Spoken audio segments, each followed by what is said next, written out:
निबंध लिखने तो सबको आता होगा, लेकिन कई बच्चों को निबंध लिखते हैं लेकिन उनको पूरा नंबर नहीं मिलता है, नंबर उसमें से कट जाता है। तो मैं आज आप लोगों को बताऊंगा निबंध कैसे लिखा जाता है और कैसे किस तरीके से लिखा जाता है, और हैंड राइटिंग कैसी रहनी चाहिए, और कितना पेज छोड़ो कितने पेज में लिखना चाहिए। तो इस वीडियो को आप लोग पूरा जरूर देखिएगा। इस वीडियो का टारगेट है कि 500 लाइक आप लोगों के होने चाहिए। तो ये लाइक कैसे पूरा होगा 500? सभी स्टूडेंट अगर आप लोग एक एक करके लाइक करेंगे तो 500 लाइक एक दिन में ही पूरा हो जाएगा।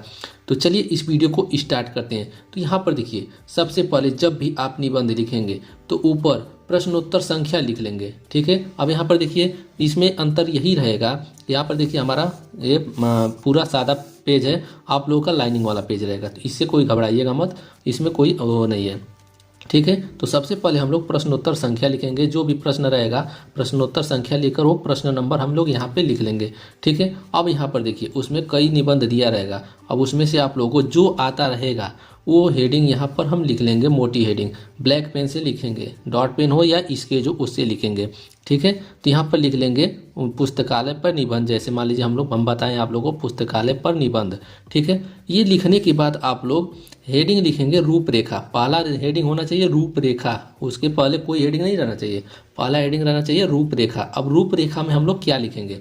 रूपरेखा का मतलब ये होता है कि जैसे इसके बाद हम लोग क्या क्या हेडिंग लिखेंगे, उसके बारे में, पुस्तकालय के बारे में क्या क्या हम लोग लिखेंगे। तो रूपरेखा में हम लोग लिखेंगे यहाँ पर प्रस्तावना, पहला हो जाएगा प्रस्तावना, दूसरा हो जाएगा पुस्तकालय का अर्थ, तीसरा हो जाएगा पुस्तकालय का महत्व, चौथा हो जाएगा पुस्तकालय के प्रकार, पांचवा हो जाएगा पुस्तकालय के लाभ, छठवां हो जाएगा पुस्तकालय के नियम, सबसे लास्ट वाला होगा उपसंहार, ठीक है। इतना जो जो है सभी को एक एक करके हेडिंग हम लोग लिखेंगे।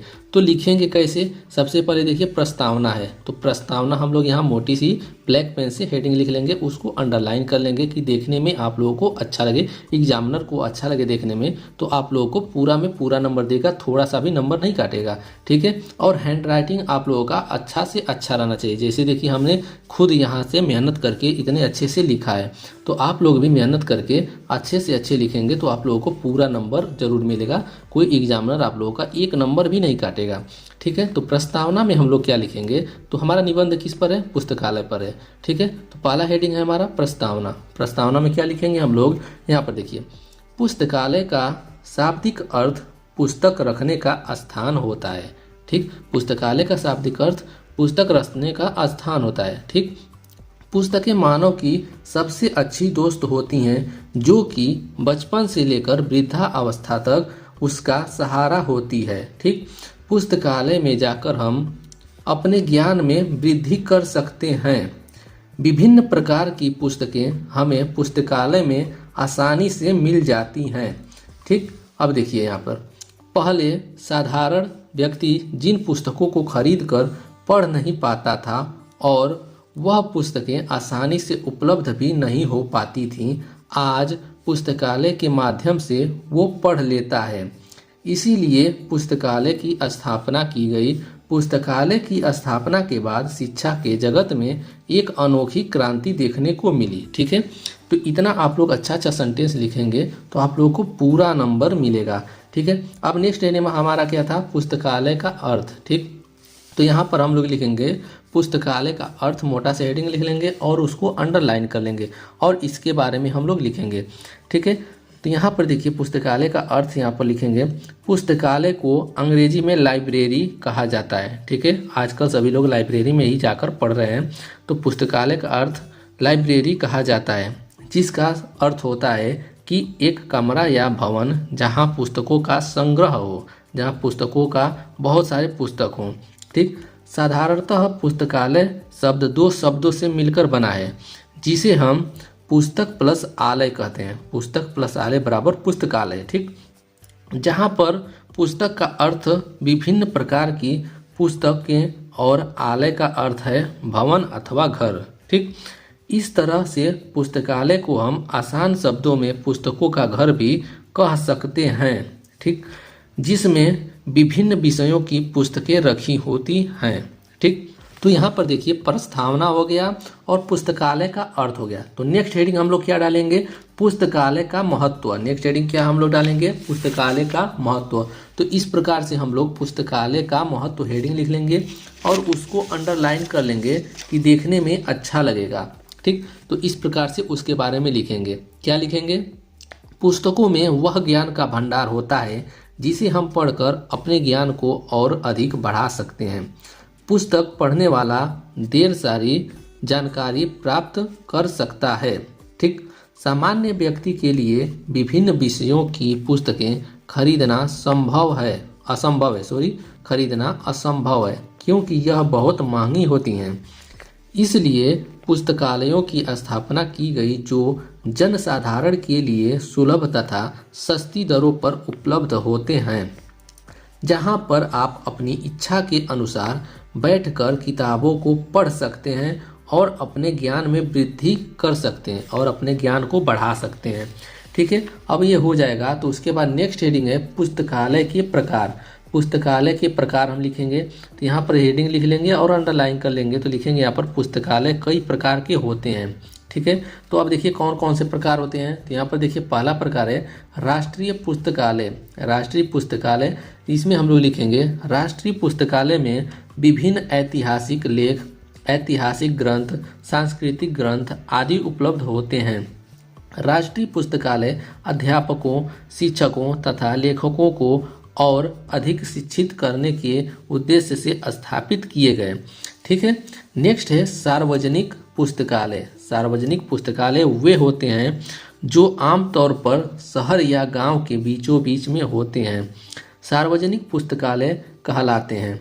सार्वजनिक पुस्तकालय का मुख्य उद्देश्य यह है कि जो व्यक्ति किताबों को नहीं खरीद सकते हैं और पढ़ने के इच्छुक हैं उनके लिए किताबें उपलब्ध कराना। ठीक, सार्वजनिक पुस्तकालय है। ठीक, अब नेक्स्ट देखिए तीसरा है अनुसंधान पुस्तकालय। अनुसंधान पुस्तकालय मोटी हेडिंग लिख लेंगे। ठीक है, अब ये क्या होता है, अनुसंधान पुस्तकालय वे पुस्तकालय होते हैं जहां पर विभिन्न विषयों से संबंधित अनुसंधान कार्य करने पर जो निष्कर्ष होते हैं उनको फाइलों में समाहित करके रखा जाता है।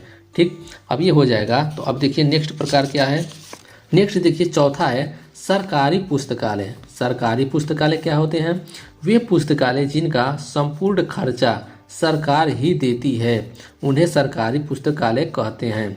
ऐसे पुस्तकालय संसद, विधानसभाओं तथा अन्य कई सरकारी जगहों पर स्थापित किए जाते हैं।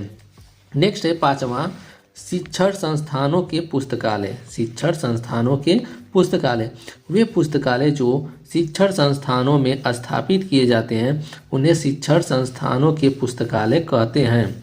शिक्षण संस्थाओं के पुस्तकालयों में स्कूल के पुस्तकालय, विश्वविद्यालय के पुस्तकालय आते हैं जहां पर विद्यार्थी अपनी इच्छानुसार अध्ययन कर सकते हैं, जबकि गरीब व आर्थिक रूप से कमजोर छात्र अपने विषय की पुस्तकें निःशुल्क प्राप्त कर सकते हैं।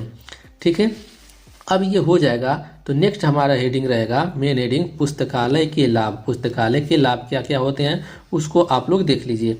तो पुस्तकालय के लाभ होते हैं, यहाँ पर देखिए पुस्तकालय से हमें अनगिनत लाभ मिलते हैं, उनमें से कुछ प्रमुख निम्न प्रकार से हैं।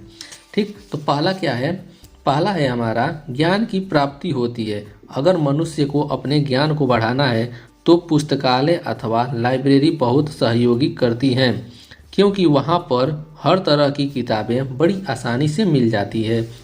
दूसरा है मनोरंजन का सबसे अच्छा साधन है। आजकल की भाग दौड़ भरी जिंदगी में मनुष्य को बहुत ही मनोरंजन की आवश्यकता है, क्योंकि वह इतना ज़्यादा डिप्रेशन में रहने लगे हैं कि उन्हें हर तरह के मनोरंजन ज़रूरत होती है। ठीक, तीसरा है पठन पाठन में सहयोग मिलता है। पठन और पाठन के लिए कक्षा में छात्र और विद्यार्थी दोनों का होना बहुत ज़रूरी है। लाइब्रेरी में दोनों ही उपलब्ध होते हैं जिससे वहाँ पर ज्ञान बढ़ती है। अब ये हो जाएगा। तो नेक्स्ट हमारा हेडिंग है पुस्तकालय के नियम। पुस्तकालय के नियम क्या क्या होते हैं उसको भी जान लीजिए और उसको भी लिख लीजिएगा। तो ऐसे लिखेंगे पुस्तकालय में पढ़ने के लिए कुछ नियमों का पालन करना बहुत ही अधिक जरूरी होता है। ठीक है, तो पहला हमारा है पुस्तकालय में पुस्तक पढ़ते समय शांति व्यवस्था बनाए रखना जरूरी होती है। ठीक है, तो दूसरा है पुस्तकालय की किताबों और पत्र पत्रिकाओं को फाड़ना एवं किताबों पर लिखना सख्त मना होता है। ठीक, तीसरा है यहाँ से ली गई किताबों को नियमित अवधि से वापस लौटा देना चाहिए। लौटाना आवश्यक होता है, मतलब यहाँ से ली गई किताबों को समय से पहले लौटा देना चाहिए। ठीक, चौथा है पुस्तकालय में किसी भी प्रकार का कचरा फैलाना या फिर थूकना सख्त मना होता है। ठीक, पुस्तकालय एक ज्ञान का मंदिर है जहां हमें कुछ बातों का ध्यान रखना जरूरी होता है। हमें पुस्तकालय के नियमों का पालन करना चाहिए। ठीक, अब इतना हो जाएगा तो मेन हमारा लास्ट हेडिंग है उपसंहार। उपसंहार हेडिंग लिखकर, मोटी सी हेडिंग लिखकर अंडरलाइन कर देंगे कि देखने में अच्छा लगेगा। ठीक, किताबों को पढ़कर ही विषयों में समझ और ज्ञान के भंडार में बढ़ावा होता है। अनुशासित जीवन शैली, एकांत व एकाग्रचित वातावरण, आराम से किताबों को पढ़ना, ये सब पुस्तकालय से प्राप्त होता है। अतः पुस्तकालय का मनुष्य के जीवन में अतुलनीय योगदान है। ठीक है, तो ऐसे अगर आप लोग किसी भी चीज़ पर निबंध लिखते हैं इतने अच्छे से और इतने हेडिंग बाय हेडिंग लिखते हैं और इतने सुंदर हैंड राइटिंग में, तो कोई भी एग्जामिनर रहेगा तो आंख मूंद कर पूरा में पूरा नंबर दे देगा। तो आप लोग ऐसे ही बोर्ड एग्जाम में इस बार ऐसे ही निबंध लिखिएगा और इस वीडियो को आप लोग लाइक कर दीजिएगा। कोई भी दिक्कत हो तो कमेंट कर दीजिएगा। आई होप कि आप लोगों को अच्छे से समझ में आ गया होगा। आज के लिए बस इतना ही, मिलते हैं नेक्स्ट वीडियो में। धन्यवाद।